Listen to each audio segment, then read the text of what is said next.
ಬಾಬಾ, ಬೇಗನೆ ಬರಬೇಕೆಂದು ಹೇಳಿ ಕಳಿಸಿದ್ರಂತೆ. ಏನಾಯ್ತು ಬಾಬಾ? ನನಗೆ ಆ ಭಗವಂತನಿಂದ ಕರೆ ಬಂದಿದೆ. ಬಾಬಾ, ಆ ಈಶ್ವರನು ಈ ಸಾಯೀಶ್ವರನನ್ನು ಕರೆದೊಯ್ಯುವನೇ. ನಮಗೆ ಎಂತ ಪರೀಕ್ಷೆ ಬಾಬಾ? ಆ ದೇವರು ನಿನ್ನ ಕರೆದೊಯ್ಯೋದೆ ಅಂದ್ರೆ ಅಂದ್ರೆ ಏನು ಬಾಬಾ? ನೀನೇ ದೇವರಲ್ವೇ? ನಾನು ಆ ದೇವರ ಪ್ರತಿನಿಧಿಯು ಮಾತ್ರ. 3 ದಿನಗಳಲ್ಲಿ ಮರಳಿ ಬರುವೆ. ಏನು, 3 ದಿನಗಳಲ್ಲಿ ಮರಳಿ ಬರುವೆಯಾ? ಆದದ್ದುಂಟೆ ಬಾಬಾ? ಬಾಬಾ, ಎದೆ ಬಿಡಿತ ನಿಂತು ಹೋಗೋ ಮಾತನ್ನು ದಯವಿಟ್ಟು ಹೇಳಬೇಡಿ.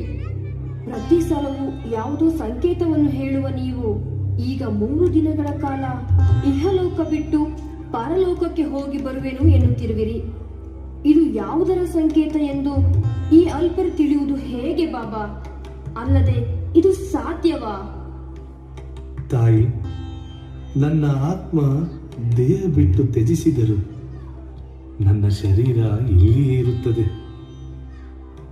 ಈ ಶರೀರವನ್ನು 3 ದಿನ ಜಾಗರೂಕತೆಯಿಂದ ಕಾಯಿರಿ. ಬಾಬಾ, ನೀವೇನ್ ಮಾತಾಡ್ತಿದ್ರಿ ಅಂತ ನಮ್ಗೇನು ಅರ್ಥ ಆಗ್ತಿಲ್ಲ. ನಾನು ಹೊರಡುವ ಸಮಯ ಸಮೀಪಿಸಿದೆ. ನಾನು ಹೇಳುವುದನ್ನು ಜಾಗರೂಕತೆಯಿಂದ ಕೇಳಿ. ಈ 3 ದಿನ ನನ್ನ ಹೃದಯದ ಬಡಿತ ಸ್ತಬ್ಧವಾಗುತ್ತೆ.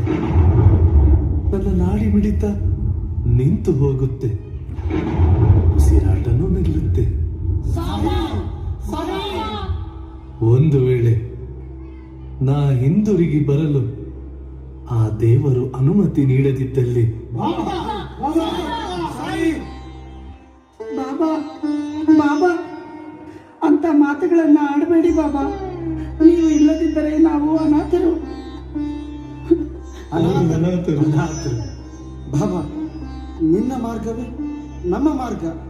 ನಾವು ಕೂಡ ನಿಮ್ಮ ಹಾಗೆ ಪ್ರಾಣ ತ್ಯಾಗ ಮಾಡುತ್ತೇವೆ. ಹೌದು, ಹೌದು, ಪ್ರಾಣತ್ಯಾಗ ನಾವು ಪ್ರಾಣ ಮಾಡುತ್ತೇವೆ. ತ್ಯಾಗ ಮಾಡುತ್ತೇವೆ. ತಪ್ಪು, ಹಾಗನ್ನಬೇಡಿ.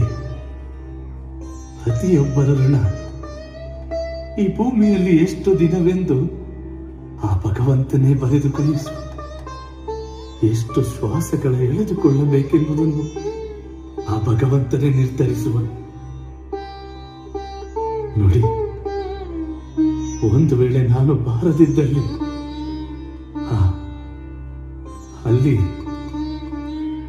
ಅಲ್ಲಿಯೇ ಗುಂಡಿ ತೋಡಿ ನನ್ನ ಶರೀರವನ್ನು